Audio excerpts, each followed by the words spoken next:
Good morning from Mount Stewart. I've got a question for you all. We have 3 choices this year on which ghost pond we're going to restore. So I thought, well, we need a bit of help with that because I can't decide. So we're going to ask you guys to pick which of the ghost ponds we restore on the estate this year. Regulars will know that we've obviously been restoring various wetland standing water habitats and these ghost pools and ponds and scrapes over the past few years. And well, there's still loads more to go. We've been trying to do at least one every year. We've got a number of sites this year. We haven't done anything in the northern half of the estate. So I'm going to pick 3 sites in the north of the estate. I'll take you through each of the 3 sites, pros and cons to them, their current condition, what we know about them and so on. And then you guys can pick in the comments below. Let's go and have a look at the first one. Okay, so didn't have to go far, just went over the other side to the first site. I'm in the Flush field, which is in the northeast side of the estate. So this is the Flush plantation, and part of the perimeter trail passes just through here. So this is the first site to pick from. We're going to call it the Flush Scrape for the sake of a name. It's probably, of the 3 ponds, this is the one that is probably in the best condition, bearing in mind that that's not a good condition that it's in. It's just relative to the 3 that we have. So as you can see, it does sit wet at the moment. Got very shallow, filled up, quite eutrophic conditions. Cattle for decades have been able to get in to this pool. Historically, there's been central feeding points just up here, which means there's obviously been runoff into this pool area. And it's part of a small stranded water table that sits in one of these drumlin hollows. It's quite a big site. It's probably about, maybe as big as 200 square meters. It would require fencing, of course. So the fence line would have to run from the gate just over here up to the point of the laneway, past where the buggy is, and then back down to join the fence line down there. That's the area that would require fencing. So it's about 500 meters of fencing and associated costs.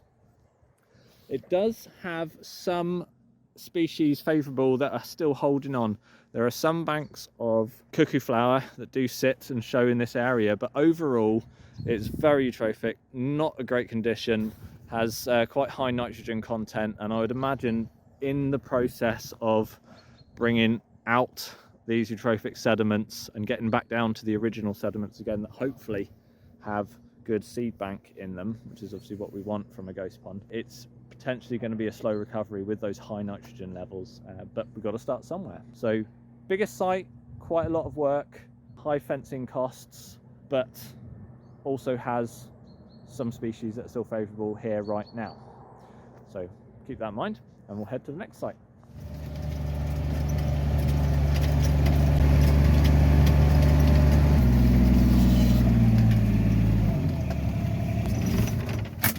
Okay, here we are. So this is the North Moor Rough. You'll probably remember this site from some of Rob's videos about the infield tree restorations. You can see the various gardens that are up there already. So North Moor Rough has been permanent pasture for as long as we can tell, including pre the domain itself, and all the old maps show this as a sort of contained pond rather than a scrape or a pool or anything like that. Now it's already sort of dried up, it's quite filled in. There's lots of rubble here, and that's basically because it has been filled in. The story goes, a lot of these sort of pools and pond sites around the estate asked for them to all be filled in because none of the ducks were coming to the central lake, and waterfowl and things like that. Don't know how true that is, but interesting story, interesting motivations to do it. But I know for a fact that this section just here has part of the old sawmill buildings dumped into it. You can just make out some of the bits of rubble here. I mean, there's bricks here, basically, but you can see the sort of outcropping here, the hollow of the main ground. In fact, you just see that main wet area here, and there's possibly evidence of a secondary pool just here itself. Hard to tell from the old mapping exactly the site itself, because in some of the maps it moves. So it may have been that it was one site was filled in and then another one was made somewhere else. Don't know, but there's always inaccuracies in mapping anyway. Now, this site, as you can tell, not quite starting from scratch. It does sit wet, it does fill during winter, but it certainly doesn't have any form of real biodiversity or wildlife benefit remaining in it. There is a bank of a variegated hybrid mint just over here, so we don't know what's going to happen with that, and also what's actually in here. We obviously found quite a lot of dumped asbestos on the estate, so it may be that if this was the one that we did, we start excavating and we just basically have to stop because it's full of asbestos.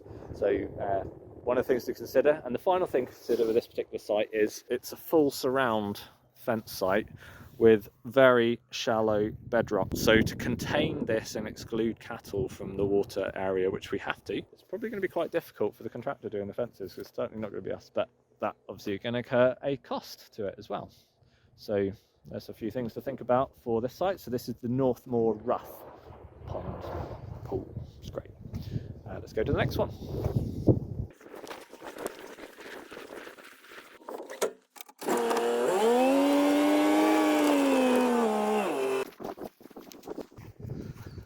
Okay, the sun's really bright now. So this is the third site. This is the very descriptive North Moor right hand side field. Brilliant names. So this site, not that far from the North Moor Rough, which is just over the hill there, is completely gone now. There's no evidence of it really showing at all here visually, other than the fact that it is just in a hollow and some evidence of some filling.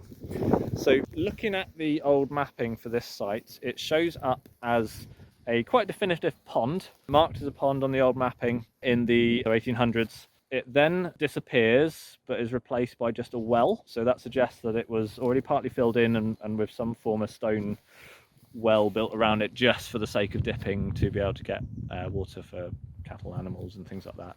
And then by 1920 it's gone completely. So this site here, we would obviously be starting completely from scratch pretty much. It's obviously been filled a bit. I mean, there's a bit of old fence stuff that's been dumped in it. There is a bit of rubble here, but I'd probably presume that, given that the mapping shows it completely gone pre asbestos being a thing, I don't think we'd have to worry about anything that might be in here, but you never know.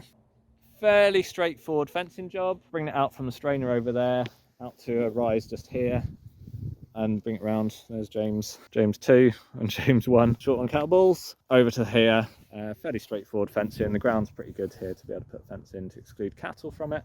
And we just need to excavate and bring spoilings outwards. Yeah, it would be starting from scratch though. So it would be a longer period of time before it get to like a really good quality working pond pool scrape. But you've got to start somewhere, and even a long-term one like that is better than no wetland whatsoever. Just a few things to think about on that. Okay, so we'll head back to the buggy and have a bit of a summary. Oh, James.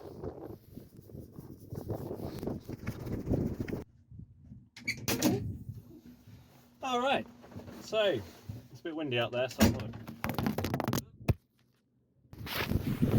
okay, pick you up off the floor there, just fell over. So we need you to pick one of these 3 sites that we're going to do this year. So just to summarise, we've got, first pond was the flush pool, or flush scrape we'll call it. That's the site that was quite big, quite extensive fence work, but easy enough. Very eutrophic. It's going to go for its own interesting little journey with trying to get the nitrogen levels down in that particular pool because of what's happened over the past there. But perhaps would be a faster recovering one because it still has quite a lot of good seed bank and existing plants there. So the second site is the North Moor Rough Pond. That's the one that might have asbestos in it, possibly. Certainly has a lot of building rubble and things that have been dumped in it over the years, as we've discovered with some of the other pools. But interesting site. It's in the middle of a really nice bit of wood pasture, parkland sort of site area.